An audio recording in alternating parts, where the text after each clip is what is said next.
ہمارے ہمسایہ ملک کے اندر بھارت میں جس طریقے سے مسلمانوں کی زندگی تنگ کی جا رہی ہے، مسلمانوں کے شناخت اور ہماری مسلمان بچیوں کے حجاب کو وہاں پر نشانہ بنایا جا رہا ہے، یہ بھی بدترین انتہا پسندی کی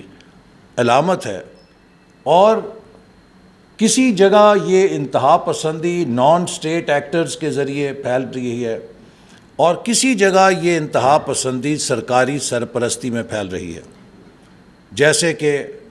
میں نے ابھی مثال دی کہ ہمارے ہمسایہ ملک میں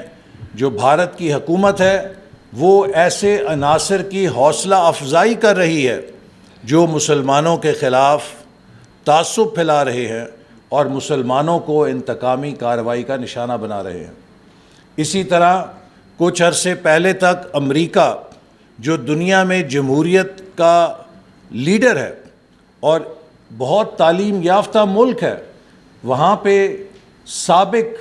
انتظامیہ کے زیر سایہ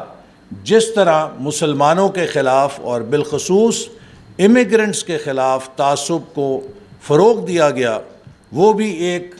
بدترین مثال تھی کہ حکومتی سرپرستی کے اندر انتہا پسند رویوں کو فروغ دیا جائے۔